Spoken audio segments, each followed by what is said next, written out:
Bismillahirrahmanirrahim. Assalamualaikum warahmatullahi wabarakatuh.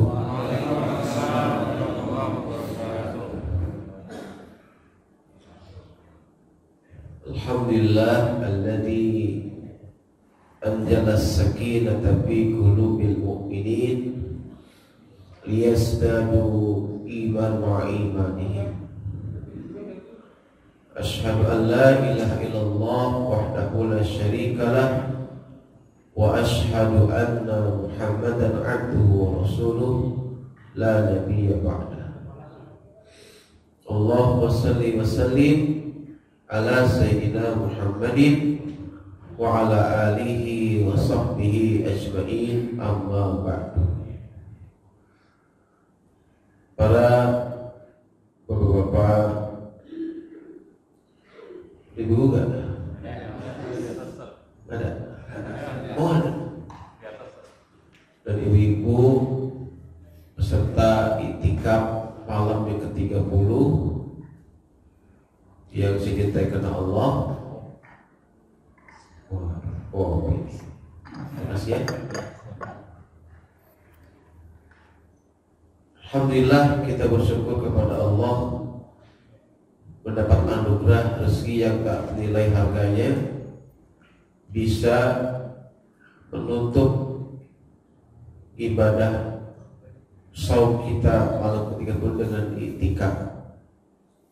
Ini tidak semua orang beriman bisa menikmati saat-saat seperti ini. Innamal a'malu bil khawatim. Amal itu dilihat di penghujungnya. Jadi Allah itu melihat amal orang itu di penghujungnya seperti apa. Maka kalau malam hari ini kita sudah berkorban mengurangi istirahat kita, mengurangi jam tidur kita, bahkan ada yang tidak tidur, mudah-mudahan ini adalah salah satu amal yang akan mendatangkan ridho Allah dan mendatangkan maghfirahnya, mendatangkan ampunannya. Kata Nabi, man qama lailatal qadri ghufira lahu ma taqaddama min dzambihi. Siapa yang menghidupkan malam-malam Qadar, menghidupkan malam-malam Ramadan, maka Allah akan ampuni semua dosa-dosanya yang telah lalu. Jemaah semuliakan, bahkan kebiasaan yang sedang kita rasakan ini adalah kebiasaan para ahli surga. Di ahli surga itu kebiasaannya adalah mereka menyedikitkan tidurnya di waktu malam. Untuk apa? Untuk taqarrub kepada Allah. Ya, sebagaimana yang Allah firmankan di surat Az-Zariyat, kanu qalilan minal laili ma yahja'un. Mereka adalah qalil, orang-orang yang sedikit ya, tidurnya di waktu malam. Jadi orang takwa itu ya, para ahli surga itu Allah sifati kanu qalilan minal laili ma yahja'un. Mereka itu adalah orang-orang yang rela ya, mengurangi jam tidurnya sedikit. Ya, tidurnya itu di waktu malam. Untuk apa? Untuk taqarrub kepada Allah, untuk ibadah kepada Allah. Maka bagusnya kebiasaan baik ini, ya, kalau saya boleh punya saran, mesti kita rawat, kita jaga. Jangan hanya saat Ramadan. Nanti 11 bulan pasca malam itu, kebiasaan ini mesti kita pertahankan. Apakah sekali sebulan mengambil malam Ayyamul Bid ya. Apakah mengambil malam Senin, malam Kamis, siangnya kita puasa Senin, atau kemudian itu puasa sunnah, malamnya kita beriktikaf. Boleh ya. Kenapa? Karena di antara tanda bahwa Allah menerima amal kita itu adalah bila mana amal itu berkesinambungan. Bila mana amal itu berkelanjutan berkelanjutan, tidak hanya semangat yang dikerjakan saat Ramadan, namun setelah Ramadan selesai semua dan bekasnya gitu. Saya pikir kalau ini sesuatu yang baik, sesuatu yang bisa menambah iman kita, bisa menambah juga ketakwaan kita, kenapa tidak itu terlaksanakan ya. Nanti diagendakan PKM ya, balik ya. Iya, insyaallah. Juga yang kita kerjakan ini itu adalah salah satu sifat ibadur rahman, hamba Allah yang dikasihi, yang dicintai sama Allah itu. Sifatnya di Al-Furqan disebutkan walladzina yabituna li rabbihim sujjadan wa qiyama. Walladzina yabituna, yabit itu artinya bermalam. Makanya kalau orang haji itu namanya mabit di Mina. Dari yabituna itu fi'il mudhari'nya. Kalau mabit tempat nginap, yabituna artinya menginap gitu. Jadi walladzina yabituna li rabbihim sujjadan wa qiyama, dan orang-orang yang bermalam mengisi malam-malam itu li rabbihim untuk Tuhan mereka. Jadi mereka bermalamnya bukan apa untuk tidur saja, tapi li rabbihim. Dengan cara apa? Sujjadan wa qiyama, dengan sujud dan qiyamul lail. Jadi kita qiyamul lail. Qiyamul itu bukan hanya dengan sholat, tapi dengan tilawah, dengan zikir, istighfar, dengan tahajud, termasuk dengan kita adakan taklim tengah malam gitu ya. Jarang-jarang orang taklim tengah malam. Benar? Bisanya alam gaib ya. Orang gitu yang menganggap setan tengah malam, mana tuh? Ya, ujar hantu tengah malam ada. Hah? Iya gitu ya. Ini jarang-jarang. Makanya ini sesuatu yang bagus. Sesuatu yang bagus itu harus dipertahankan. Ya. Man sanna sunnatan hasanatan falahu ajru. Barang siapa yang mempelopori suatu perbuatan yang baik, baginya itu pahala. Wa ajru man amila biha, dan juga pahala orang-orang yang mengikutinya. Ya. Dia orang yang ikut acara ini, dia dapat pahala dari acara ini. Ya, siapa sponsornya? Siapa yang pertama ada seperti ini, maka dia dapat pahala, dan pahala sebanyak orang yang ikuti. Setelah Ramadan dia bikin lagi kayak gini, dapat lagi dia pahala. Luar biasa kan? Gitu ya. Lah kalau untuk dunia aja nih, maaf, untuk masalah dunia, contoh piala dunia jam 1 malam nonton bareng, ada nggak? Ada nggak? Itu masalah dunia yang kalau kita tonton itu sungguh ada pahalanya, betul? Nggak ada pahala insya Allah. Orang lewat, wah nyiapin kopinya, betul? Nyiapin martabaknya, iya. Nyiapin apa tuh layarnya, gitu, fokusnya, benar? Disiapin. Itu dunia loh. Ya sedangkan kita nih yang kita kerjakan buat akhirat kita. Kenapa kita nggak kejar gitu? Kenapa kita nggak ambil gitu? Ya. Jadi kalau itu baik, ya kita ambil. Jadi nanti pas ayam Maulid itu kan sunnah puasa ya, tanggal 13, 14, 15 gitu ya. Ada malamnya itu malam minggu misalnya, pas nggak kerja, ambil malam minggu di masjid, begitu mingguan di masjid, ngapain? Iktikaf, ya, sambil sahur, supaya orang juga tahu sahur apa nih, puasa apa hari minggu, gitu kan ya. Orang kan aneh, puasa apa hari minggu? Yang aneh selalu puasa ayamul bid, gitu. Puasa tengah bulan, begitu. Insyaallah ya. setuju paling tuh udah paling siapin paling kopi ya. Ya, panas bisa kepoknya siapin ya. Baik, itu sebagai pengantar. Kita malam ini akan tadabbur ayat-ayat yang terkait dengan detik-detik orang itu menghadapi sakaratul maut. Ini penting kita kaji. Mengapa? Karena sakaratul maut itu adalah trek pertama yang harus kita lalui sebagai salah satu perjalanan untuk menuju alam akhirat. Kan kita semua ini mau berangkat kemana? Ke negeri akhirat gitu.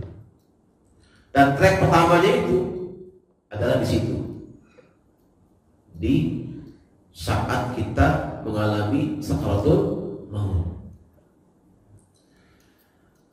Kalau di trek pertama itu kita selamat gitu, maka selamatlah kita di trek berikutnya. Tapi kalau di trek pertama ini kita nggak selamat, suul khotimah, udah panjang itu penderitaannya. Maka Nabi menyuruh kita untuk persiapan itu. Nabi menyuruh kita bersungguh-sungguh untuk menghadapi saat-saat seperti itu. Maka orang cerdas itu dalam pandangan Rasulullah bukan yang hafalannya banyak, bukan yang IQ-nya tinggi, bukan yang pendidikannya paling tinggi S2, S3, bukan. Tapi Nabi menyebutnya al-kayyisu man dana nafsahu wa 'amila lima ba'dal maut. Orang yang paling cerdas itu, orang yang paling cerdas Nabi adalah orang yang paling pandai menahan hawa nafsunya dan yang paling banyak persiapannya untuk menghadapi kematiannya. Tuh. Ya. Karena mati ini pasti, namun husnul khotimah nggak pasti. Kalau matinya pasti, tapi kalau matinya baik atau matinya itu kita husnul khotimah itu nggak pasti. Tergantung persiapan kita. Nah karena itu nggak pasti, kita mesti persiapkan. Kita mesti harus sekarang ini kita rencanakan, kita program gitu. Apa yang bisa mendatangkan ya anugerah terindah itu meninggal secara husnul khotimah. Jangan semuanya. Dalam Al-Quran ya begitu banyak ayat yang menggambarkan tentang detik-detik orang itu sedang menghadapi sakaratul maut. Ya. Di antaranya kita akan lihat di Quran surat Al-Qiyamah. Yang punya Qurannya buka Al-Qiyamah. Al-Qiyamah itu juz 29 ya. Juz 29. Ya.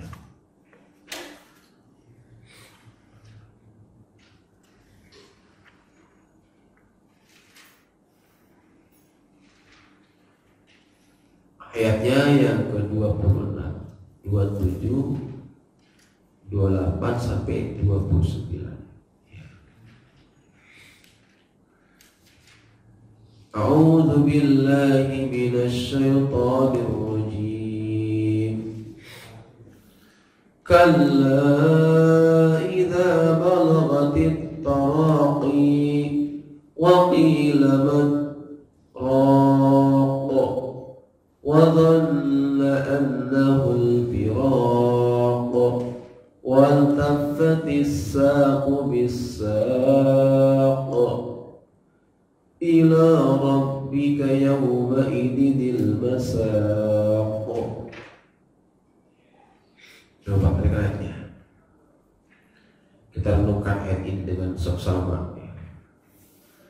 dengan penuh kekhusyuan. Ayat yang ke-26-nya. Kalla idza balagatit taraqi. Tidak, apabila nyawa telah sampai ke kerongkongan, ya, di nyawa itu kan ditarik malaikat dari ujung kaki, Pak, terus sampai betis, terus sampai lutut, terus sampai pinggang, terus sampailah di tenggorokan. Ya, disitulah ya nasib kita ditentukan tuh. Orang ketika itu matanya sudah kabur pandangannya, otaknya udah gak fungsi lagi ketika itu. Ya, kalau kita nggak dekat dengan Allah, kalau kita itu nggak dekat dengan malaikat saat kita hidup, aduh, kita celaka. Ya, celaka kita. Ini suasana yang sangat menegangkan, menakutkan, mengerikan. Kalau nyawa sudah sampai tenggorokan, malaikat bisikin tuh, bisikin malaikat, wakila man roh, dibisikin oleh malaikat, man roh, malaikat, siapa yang dapat nyembuhin kamu? Kalau udah kayak begini, siapa yang bisa menyembuhkan kamu? Siapa yang bisa tolong kamu? Beliau dokter spesialis, ya, dokter spesialis, misalkan dia, kamu dokter spesialis, siapa yang nyembuhin kamu kalau kayak begini? Udah jenderal bintang 5, kamu jenderal bintang 5, siapa yang belain kamu kalau udah kayak gini? Gitu. Ya, puluhan dokter datangkan kalau udah kayak begitu, gak bisa. Ya, wakilah mantra, dibisikin oleh malaikat, siapa yang nyembuhin kamu? Wa dhanna annahu al-firaq. Dan dia yakin di saat nyawa tenggorokan, dia udah yakin. Dia yakin bahwa itulah waktu perpisahan. Dia yakin bakal terpisah sama istrinya, terpisah sama anak-anaknya yang masih kecil-kecil, dipisah sama istri yang sangat cantik, dia akan pisah. Dia akan berpisah dengan hartanya yang dikumpulkan bertahun-tahun. Dia yakin tuh, udah gak ada lagi yang bisa nolongin dia ketika itu. Makanya ketika itu udah nyampe situ, ada orang yang air matanya keluar air matanya. Matanya ketika itu sudah kosong. Kita tanya pun gak nyaut. Pak, diam aja. Bu, diam. Di matanya melihat, tapi diam aja. Ya, coba perhatiin kalau ada lagi sekarang matanya kosong. Ya, itu kita alami. Semua kita akan alami seperti itu. Itu trek pertama kita menuju alam akhirat. Kalau di saat itu, ya, kita meninggalnya, ya, sedang mentaati Allah, mentauhidkan Allah, lagi sujud, lagi zikir, lagi baca Quran, ya. Indah banget tuh, Pak. Tersenyum Pak kita seperti, ya, kayak Tengku Zulkarnain, tersenyum meninggalnya. Saya dapat kiriman video dari teman dari jamaah saya itu, ya, saat dibuka, tutup mukanya itu, ya, oleh keluarganya, lagi tertawa, kelihatan banget senyumnya itu. Itu tandanya dia bahagia, ya, dia bahagia meninggalnya. Itu ciri-ciri bahwa dia itu meninggalnya husnul khatimah, tersenyum. Kenapa? Karena dia ridho kepada Allah. Karena saat dia meninggal dunia, mungkin yang dia lihat itu yang baik-baik. Karena kan kalau orang itu meninggal dunia, tutup matanya, hijabnya dibuka sama Allah. Sekarang kita masih ada hijab nih Pak. Dan kita nggak bisa melihat malaikat, kita nggak bisa lihat buku amal kita, ya. Kita nggak bisa surga.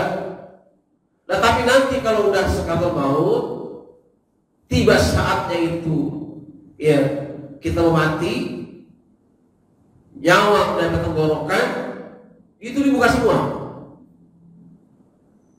Sehingga ketika itu kita bisa melihat malaikat yang datang menghampiri kita.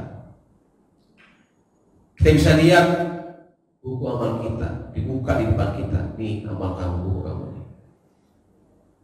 Kalau kita dibuka buku amal kita tuh, lagi sedang itikaf di Al-Muttaqin, kita lagi sholat berjamaah di Al-Muttaqin, kita lagi baca Quran di rumah, bukan lagi lembar kita lagi duha, bukan lagi kita lagi ngasih anak yatim, bukan lagi berbakti sama orang tua kita, bukan lagi sedang tahajud. Kalau yang dibuka itu isinya lembar per lembar adalah amal-amal soleh, kita tersenyum Pak, kita gembira, tersenyum, ya.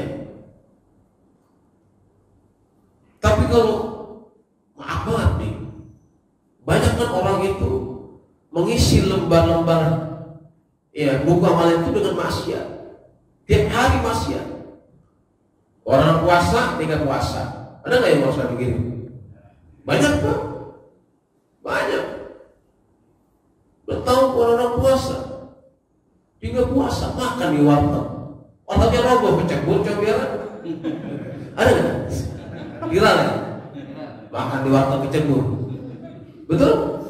Nah itu, kalau itu ditulis sama malaikat, ya kan ada catatannya. Kalau dia belum tobat, itu ada catatannya. Nanti kalau mati dilihatin tuh, nih kamu lagi makan. Siapa orang puasa mau makan, dilihatin. Ya, dia lagi makan pipang, dilihatin nih, lagi makan babi panggang. Dilihatin, lagi mabuk, bahkan lagi zina, lagi korupsi, semua dilihatin tuh. Nah kalau mau mati dilihatin itu bukunya isinya dosa-dosa semua, dia kan ketakutan. Dia takut dengan dosanya. Maka ada orang meninggal dunia tuh mukanya ada kayak ketakutan begitu, mukanya biru, pucat, matanya melotot. Kenapa? Karena yang dilihat itu buku amalannya isinya maksiat dulu, ya. Itu dibuka ya, jadi diinformasikan itu di Quran surat Al-Waqi'ah, ya, bahwa orang itu bisa melihat di saat orang itu mau mati, dia bisa melihat buku amalannya, malaikat yang datang menghampirinya, bahkan bisa melihat tempatnya itu nanti di surga atau di neraka. Ya. Ayatnya, "Falaula idza walaghatil khulqu wa antum hina idzin tanzurun wa nahnu aqrabu ilaihi minkum walakin la tubsirun." Itu ada di Al-Waqi'ah ayat-ayat 10 terakhir, ya. 10 terakhir, ya. Kata Allah nih, tanya, maka bagaimana seandainya nyawa kamu sampai di kerongkongan hulkum ini nih, ya. Gimana seandainya nyawa kamu sampai tenggorokan? Wa antum hina izin tanjurun, dan antum kalian hina izin ketika itu tanjurun, lihat. Itu artinya kan kalian ketika itu lagi sekarang melihat Ulama menafsirkan apa yang dilihat orang di sekarat itu. Pertama, dia melihat malaikat yang datang menghampirinya. Dia lihat berapa jumlahnya, pakaiannya apa, putih-putih, hitam-hitam. Kalau orang itu orang soleh, ya kalau hidupnya itu ya kayak bapak itu orang soleh semua ya, amin. Ya orang soleh, suka ke masjid, rajin nama soleh, rajin tolongin orang. Maka malaikat akan berubah wajahnya tampan, putih-putih, harum, ya. Mereka juga sopan, lemah lembut, ya. Ramah, nggak menegangkan, gitu. Wan nasitati nashta di surat An-Nazi'at ayat kedua. Dan demi malaikat-malaikat yang mencabut nyawa dengan lemah lembut. Ini tafsirnya untuk siapa? Untuk orang-orang yang beriman, orang yang soleh. Lemah lembut.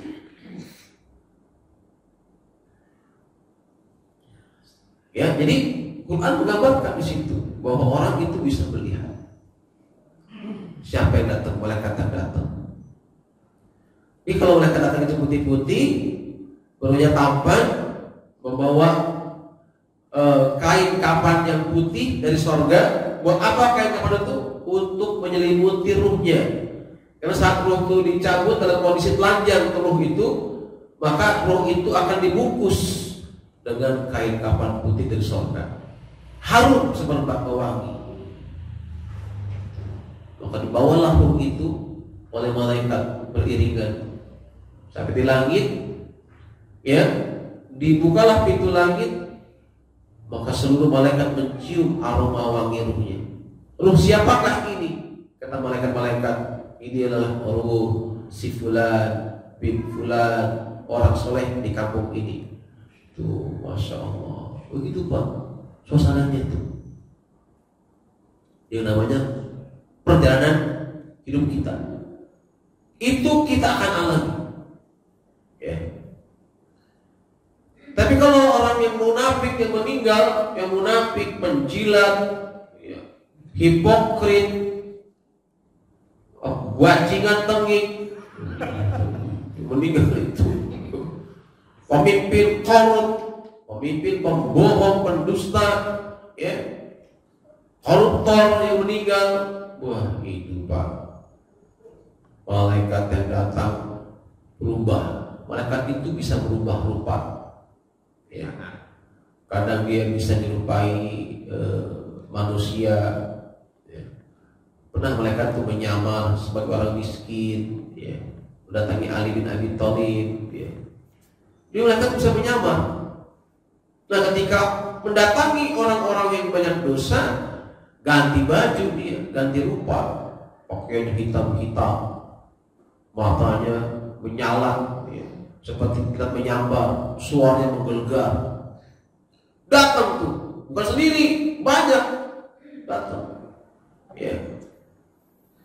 Baru lihat tuh malaikat aja tuh, ya, itu orang mau mati, udah jiper Pak, gemeter,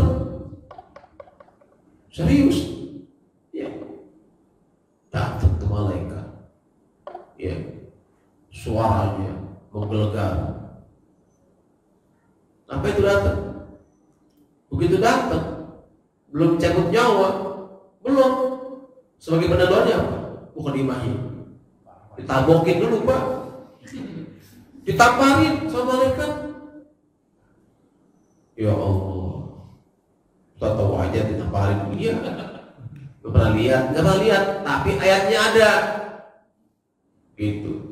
Di mana? Lihat di surat Al-An'am. Ya. Al-An'am surat nomor 6 kan? Ya, ayat yang ke-93 Allah berfirman, "Walau tara idz zalimuna fi ghamaratil maut wal malaikatu basitu aydihim akhriju anfusakum." Alangkah ngerinya, kata Allah, alangkah mengerikannya seandainya kau bisa melihat, menyaksikan para pendosa itu sedang meregang nyawa.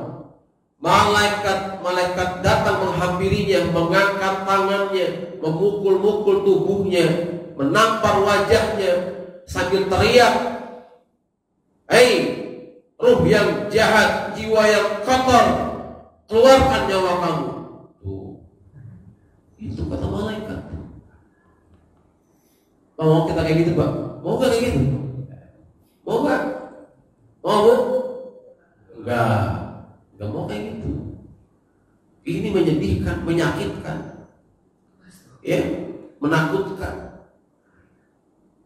Jadi kalau kita lihat ada orang yang meninggal membiru wajahnya, melotot matanya, menganga mulutnya, itu bisa jadi efek dari tabokan malaikat. Lihat tabok hansip aja merah wah kita, ya Pak, betul, panas. Ditabok hansip satpam merah tuhnya kita, dan malaikatnya nabok, gimana kira-kira? Ya Allah, ngeri Pak. Beda kalau orang tuh orang yang takwa, yang soleh, ya, itu diperlakukan lemah lembut. Bahkan malaikat itu menghiburnya sebelum meninggal, itu dihibur dulu, ya. Bahkan diucapin selamat ke malaikat gitu. Salamun alaikum kata malaikat.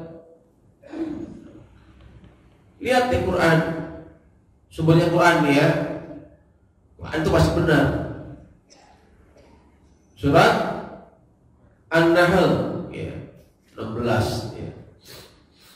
Ayat 32 Allah berfirman di situ, alladzina tatawaffahumul malaika thayyibin yaquluna salamun alaikum udkhulul jannah bima kuntum ta'malun. Orang takwa kata Allah adalah orang-orang yang ketika diwafatkan oleh malaikat thayyibin, dalam keadaan thayyib. Thayyib itu maknanya apa? Beda sama Bang Thayyib. Thayyib Quran sama Bang Thayyib beda. Saya izin mampir dulu ya. Saya gini udah bikin. Bismillahirrahmanirrahim.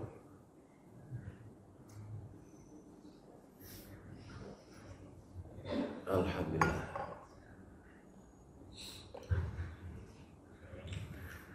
Thayyibin itu tafsirnya saya baca, orang yang meninggal dalam keadaan gampang.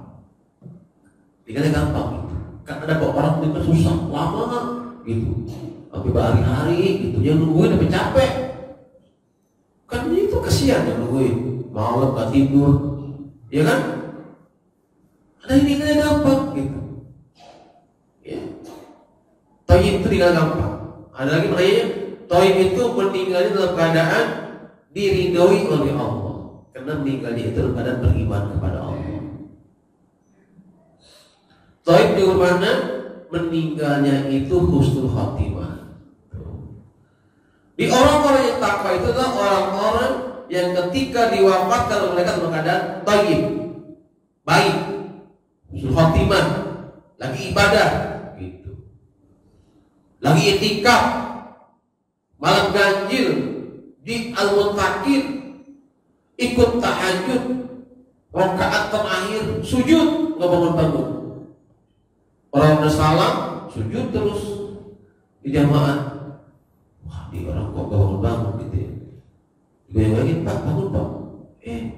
Meninggal. Inna lillahi wa inna ilaihi raji'un. Berarti dia meninggalnya thayyib. Kenapa? Meninggalnya sedang sujud, husnul khotimah. Enak gak Pak? Kayak gitu.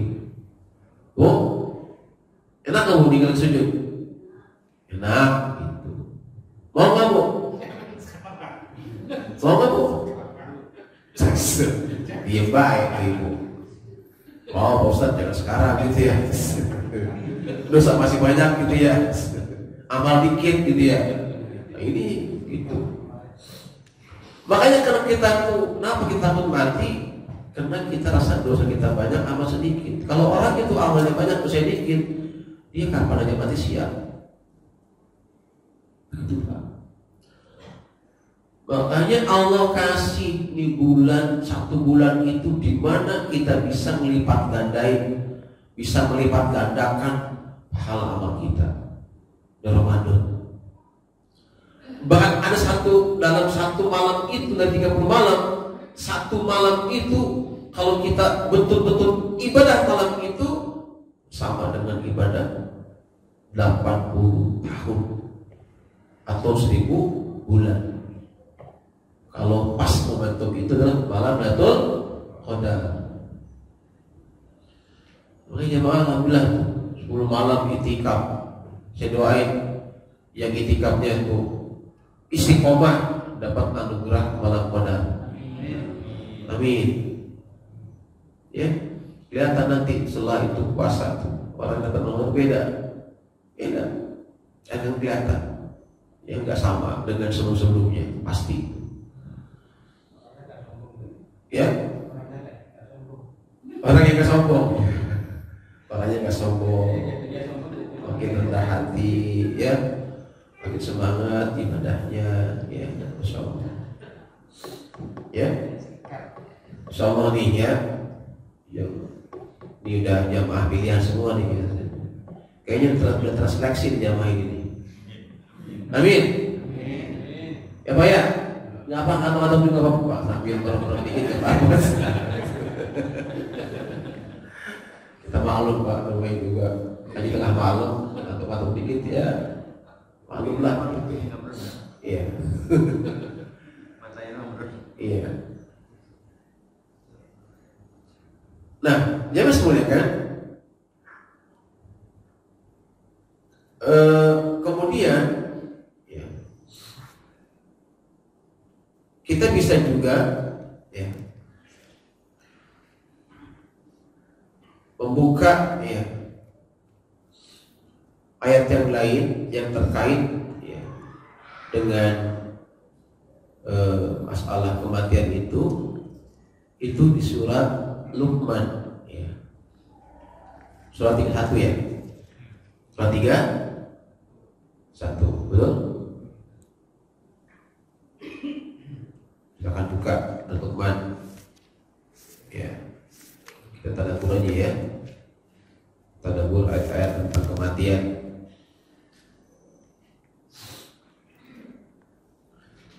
Ayat yang terakhir 34.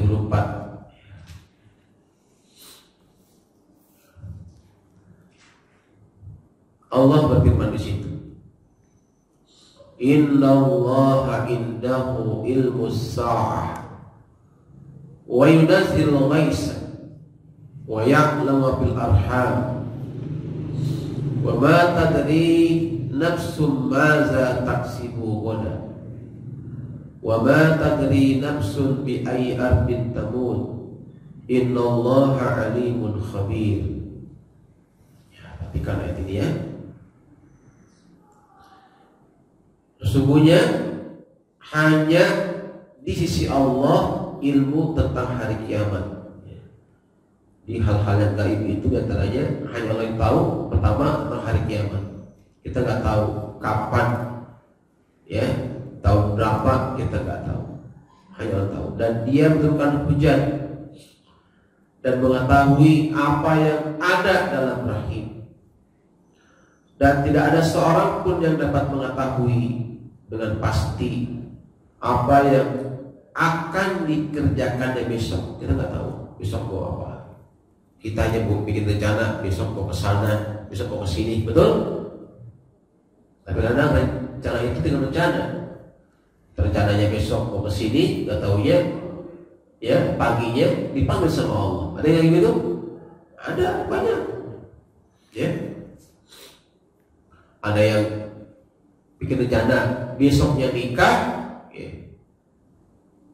Sebelum nikah serangan jantung, meninggal dunia panas. Ada yang gitu? Ada. Ya. Ada yang rencananya besok bikin sesi pernikahan adalah hari kebahagiaan, berubah jadi hari berkabung. Kenapa? Karena di saat yang sama setelah nikah pengantin itu disanding karena rumahnya itu di pinggir jalan, ya, ada truk tronton yang remnya blong, akhirnya truk itu nabrak, ya, pelaminan, pengantinnya meninggal dua-duanya. Bayangin coba. Kalau Allah sudah berkehendak kun fayakun, semua berubah. Kebahagiaan menjadi sebuah kesedihan. Makanya katakan, nggak ada yang tahu apa yang akan terjadi besok, kita nggak tahu. Kita hanya buat rencana kesana kesini, oh ini mau itu. Tapi semuanya semua tangan Allah. Begitu. Kayak almarhum Ki Haji Toto Tasmana, dia niat ke Palembang itu atau ke Lampung ya, saya nggak lupa itu saudaranya, untuk takziah. Ada saudara meninggal dunia. Sampai sana dinasihatin saudaranya yang lagi musibah itu supaya sabar gitu atas musibah itu, ya. Dan dia juga dia niat ingin ikut menyolatkan jenazah saudaranya. Namun takdir berkehendak lain. Sebelum dia nyolatin itu saudaranya, dicabut nyawanya sama Allah. Dia meninggal dunia, nggak sempat nyolatin. Ayo coba. Saya nyangka berangkat dari Jakarta segar bugar sama Fiat, namun sampai sana meninggal dunia. Tuh ya. Wa ma tadri nafsun bi ayyi ardin tamut, dan tidak ada seorang pun yang dapat mengetahui di bumi mana dia akan mati. Gak ada yang tahu. Waduh.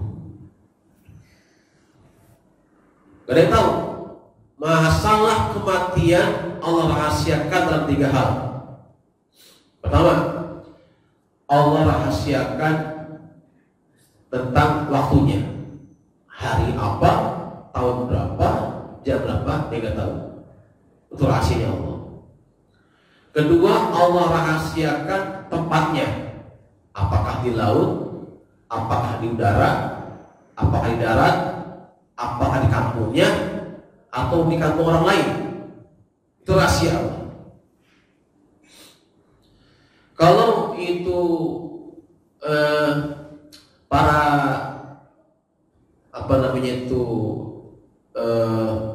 awak kapal KRI itu yang air tenggelam,